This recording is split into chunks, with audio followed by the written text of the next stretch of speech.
नमस्कार। Department of electrical engineering के ई lecture की सीरीज़ में आपका स्वागत है।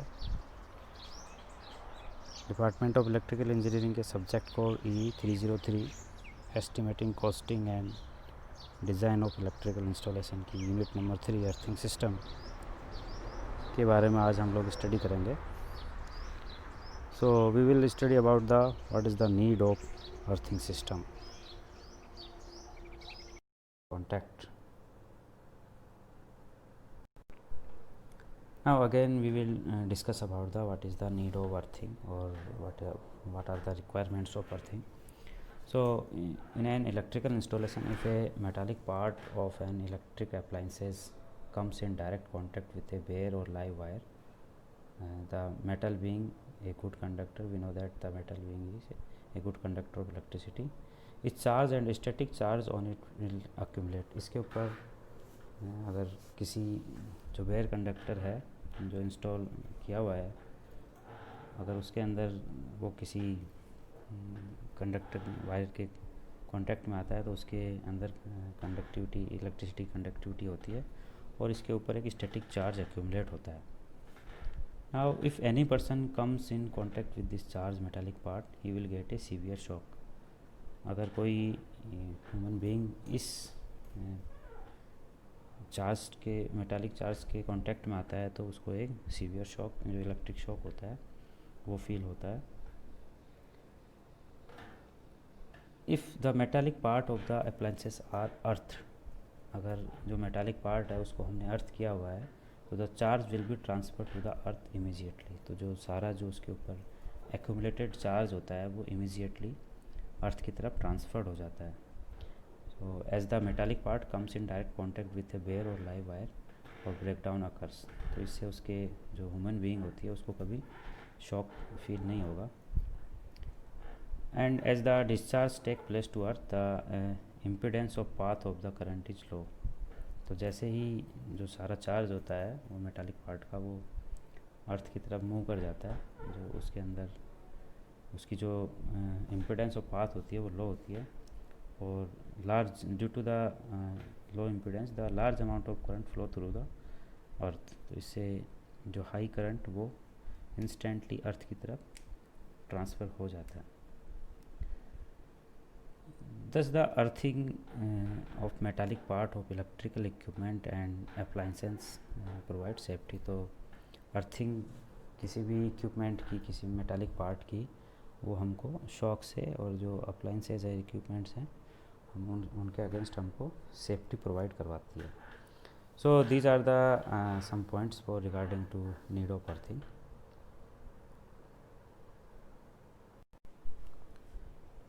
Now next is the neutral wire.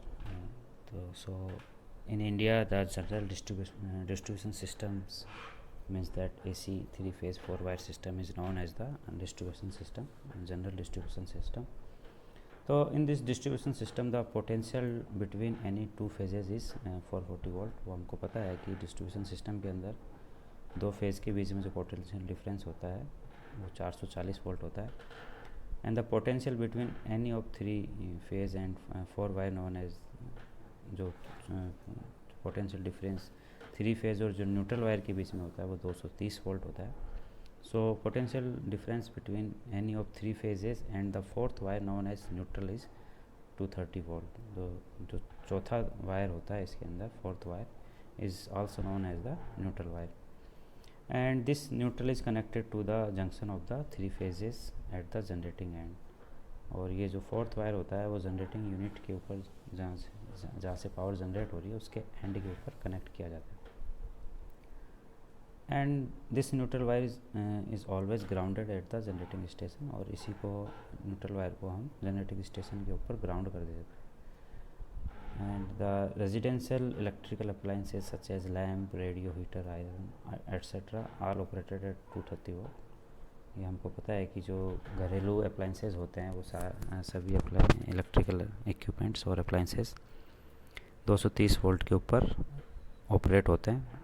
So for the residential wiring, one of the outer phase and neutral wire are brought into the house. तो house wiring के अंदर हमको दो वायर लाने पड़ते हैं, एक आपका फेज हो गया और एक आपका न्यूट्रल वायर हो गया. Again, if the consumer's load is quite high and then the all three phases and neutral wire are brought in. अगर कंज्यूमर्स जो कस्टमर है और जो सप्लाई की डिमांड है वो अगर हाई है तो हमको वहाँ पे थ्री फेज सप्लाई देनी पड़ती है, और इसके अंदर तीन फेजेस होते हैं और एक न्यूट्रल वायर होता है. But the appliances are connected between the a phase and a neutral and whole of load is equally distributed on all phases. So इसके अंदर जो सारे जो तीनों फेजेस हैं उनके ऊपर इक्वली लोड का डिस्ट्रीब्यूशन कर दिया जाता है, और सारे जो अप्लाइंसेज होते हैं वो हमारे एक फेस से और एक दूसरे न्यूट्रल वायर से कनेक्टेड होते हैं. तो ये हमारा न्यूट्रल वायर हुआ. अगेन कि वाई ग्राउंडिंग इज़ रिक्वायर्ड, कि किसी भी इक्विपमेंट की ग्राउंडिंग या अर्थिंग हमको क्यों की जाती है, तो इसको फिर से एक बार एक्सप्लेन करते हैं. Let an electrical apparatus of resistance R, जो घर के अंदर कोई भी अपरेटस लगा हुआ है और उसका रेजिस्टेंस आर है, and which is connected across the supply main, जो हमारे जो सप्लाई है फेज और न्यूट्रल उससे कनेक्टेड किया हुआ है. And it not be connected as a earth, और इसके अंदर किसी भी तरह का अर्थिंग वायर नहीं दिया हुआ, मतलब उसको अर्थ नहीं किया गया है. तो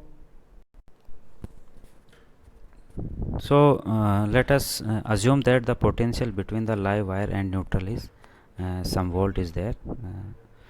जो न्यूट्रल वायर है और फेज़ है उसके बीच में कुछ 230 वोल्ट का डिफरेंस बनेगा, जिसको पोटेंशियल डिफरेंस बोलते हैं.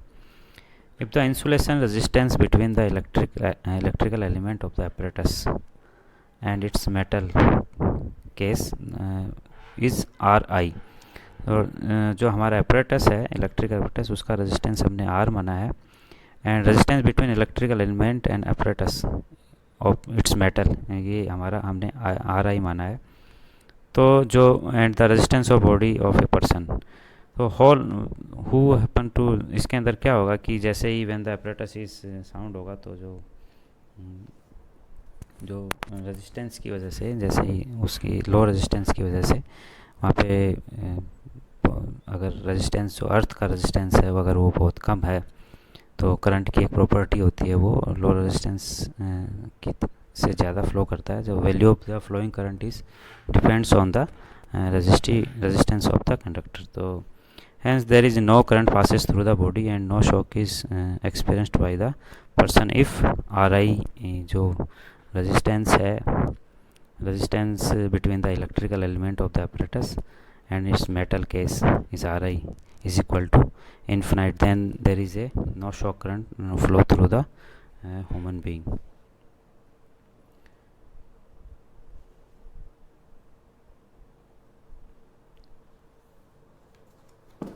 Now what are the specifications regard earthing, कि जो कुछ फैक्टर्स हैं जो हमारी अर्थिंग को अफेक्ट करते हैं, वो फैक्टर्स क्या क्या हैं. The various important specification regarding earthing. तो इसका फर्स्ट पॉइंट है distance of earth from building. जैसे जो हमने बिल्डिंग के पास में जो अर्थिंग की है सारे इक्विपमेंट्स के लिए, वो हमने बिल्डिंग से कितनी डिस्टेंस पे की है वो उस पर डिपेंड करेगा. So an earthing electrode shall not be situated within a distance of 1.5 metre from the building whose installation system is being earth. तो वो जो तो एक 1.5 मीटर की डिस्टेंस से उसके अंदर electrode should not be situated within a distance of 1.5 metre से दूर होना चाहिए. सेकेंड पॉइंट है size of earth continuity conductor. The conductor by means of which the metal body of equipment और appliances is connected to the earth is known as earth continuity conductor, जिसको हम ECC कहते हैं, earth continuity conductor. And the earth continuity can be ensure either through metal conduit, metal sheathing of metal shielded cables or by a special earth continuity conductor. And the cross section of earth continuity conductor should not be either less than 2.9 mm square or half of the insulation conductor size. Now third is resistance of earth. So there is no hard and fast rule, because the resistance of earth depends on the location, soil, or properties of soil. So the main principle regarding earth resistance is that the earth resistance should be low enough to cause flow of current. Value of earth resistance means that जो earth resistance की जो value है वो हमेशा लो होनी चाहिए, जिससे flow of current sufficient to operate to protect relay और ब्लो फ्यूजेस. जिससे अर्थ रेजिस्टेंस कम होगा तो जो फ्लो करंट है वो ज़्यादा होगा और उससे हमको प्रोटेक्शन भी ज़्यादा मिलेगी. तो the value of earth resistance does not remain constant but changes with the weather. जैसे जैसे मौसम के अकॉर्डिंग जो अर्थ का रेजिस्टेंस होता है वो चेंज होता है. And it is depend on the moisture, जो मॉइस्चर के ऊपर डिपेंड करता है, moisture content of the soil, and maximum during dry season. और ये इसकी वैल्यू ड्राई सीजन में मैक्सिमम होती है. As a general rule the lower of value of earth resistance better it is, but even then the following value of earth resistance are given for the satisfactory results. की large power stations के लिए अर्थ का resistance 0.5 ओम होना चाहिए और major power stations के लिए 1.0 ओम होना चाहिए.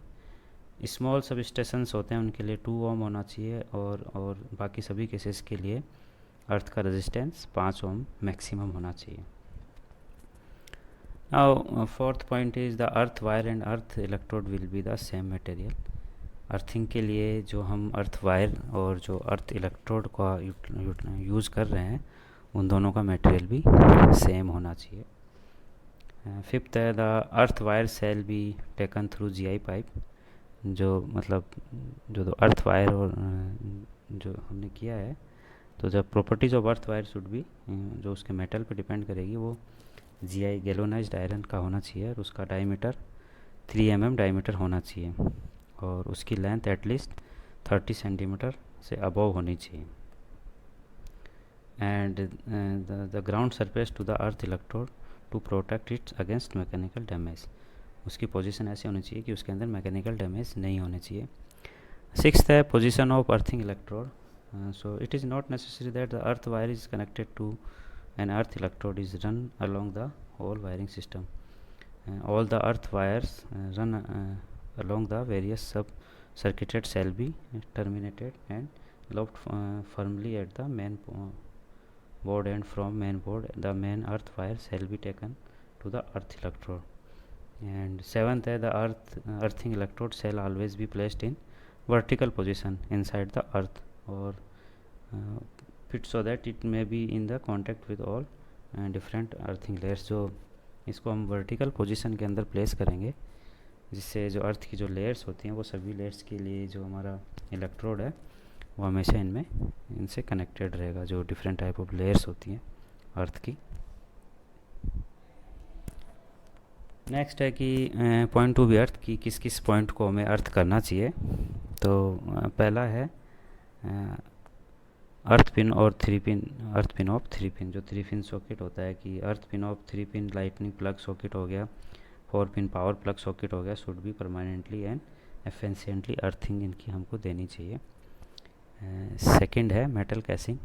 जो ऑल मेटल कैसिंग और मेटालिक कवरिंग कंटेनिंग और protecting any electrical supply line और apparatus such as iron clad switches, iron clad distribution fuses board, GI pipe and conduit enclosing VIR और PVC cables, इन सभी को हम अर्थ करना चाहिए, इन सभी को हमें अर्थिंग देनी चाहिए. तो the down rods of electric fans etcetera should be connected to earth. तो इन सभी को हमें अर्थिंग देनी चाहिए. नेक्स्ट है frame of every generator. So the frame of every generator, stationary motor and as far as possible portable motor, and the metallic part of all transformer and any apparatus used for regulating or controlling energy should be earth. And all those apparatus are operated with medium voltage energy, and should be earth by 2 separate and distinct connections with the earth. इन सभी को हमें 2 separate connections के साथ में earthing देनी चाहिए। Fourth है the neutral conductor of 3 phase system. So the neutral conductor of 3 phase system, 3 phase system के अंदर हमको पता है 3 फेज होते हैं और एक न्यूट्रल होता है, तो ये 3 फेज 4 वायर सिस्टम होता है। And the middle conductor of A 2 phase 3 wire system should be earth by not less than 2 separate and distinct connections. तो इसको अभी हमें जो 2 फेज 3 वायर सिस्टम है जिसके अंदर एक वायर न्यूट्रल होता है उसको भी अर्थिंग देनी चाहिए। नेक्स्ट है in a DC 3 wire system. तो in a DC 3 wire system the middle conductor should be earth at the generating station. And sixth है stay wires. Stay wires provide for overhead line should be connected to earth by connecting at least one stand to the earth wire. जो हमारे distributed poles होते हैं उनके साथ जो stay wire लगाया जाता है उसको हमेशा अर्थ करना चाहिए। नेक्स्ट फैब्रिकेटेड स्टील टावर्स है, जो फैब्रिकेटेड स्टील ट्रांसमिशन लाइंस होती है, जो टेबुलर स्टील्स और रेल पोल्स होते हैं जो ओवरहेड करंट कैरिंग कंडक्टर्स करते हैं, should be earth. And last है अर्थिंग ऑफ कंसेंट्रिक केबल्स। जो केबल्स होती हैं in the case of concentric cables the external conductor of such cable should be earth by 2 separate and distinct connections with अर्थ। तो जो constrict cables होती हैं उनको भी हमें 2 सेपरेट एंड डिस्टिंक्ट कनेक्शंस देने चाहिए for the earthing. Now next is there are some factors influencing earth resistance. जो अर्थ का रेजिस्टेंस होता है वो किस किस फैक्टर पे डिपेंड करते हैं। तो फर्स्ट है कंडीशन ऑफ सॉइल, सेकंड है temperature of soil. Condition of soil का मतलब है कि जो उसकी कंडीशन वो कैसी है, वो हार्ड सॉइल है या फिर सॉफ्ट सॉइल है या डस्ट टाइप है, तो उसकी कंडीशन पे डिपेंड करेगी कि किस कंडीशन की सॉइल अवेलेबल है फॉर द अर्थिंग, वो उसके रेजिस्टेंस को अफेक्ट करेगी। सेकंड है टेम्परेचर ऑफ सॉइल, ये भी इम्पोर्टेंट फैक्टर है अर्थ रेजिस्टेंस को अफेक्ट करने के लिए। थर्ड है मॉइस्चर कंटेंट ऑफ सॉइल, जी अर्थ के अंदर जितना ज़्यादा मॉइस्चर होता है उसी से उसका रेजिस्टेंस वेरी करता है। फोर्थ है size and spacing of earth electrode. जो अर्थिंग के लिए जो इलेक्ट्रोड और वायर जो हमने काम लिया है उसकी साइज़ और स्पेसिंग पे डिपेंड करता है कि अर्थ का रेजिस्टेंस किस तरह से अफेक्ट होता है। फिफ्थ है डेप्थ ऑफ अर्थिंग। जितनी डेप्थ के ऊपर जहाँ हमें इलेक्ट्रोड को प्लेस करना है, तो जितनी डेप्थ के ऊपर हम उसको प्लेस करेंगे तो वहाँ पे अर्थ का रेजिस्टेंस वेरी करेगा। सिक्स्थ है मटेरियल ऑफ कंडक्टर, कि किस तरह का मटेरियल हमने कंडक्टर के लिए इस्तेमाल किया है। एंड सेवन्थ है quality of coal, dust and charcoal. जो अर्थिंग के लिए हमने कोल, डस्ट, चारकोल, साल्ट ये इस यूज़ में लिया है, तो उसकी जो क्वालिटी होती है, क्वांटिटी होती है, उस पर भी अर्थ का रेजिस्टेंस डिपेंड करता है। Now next is the what are the types of earthing. There are basically 4 types of earthing. First is strip or wire earthing, and second is rod earthing, and third is pipe earthing, and fourth is plate earthing. So today we have studied about the earthing system, what is need of earthing, what are the factors affecting earth resistance, and what are the points where we have to apply the earthing system. Thank you.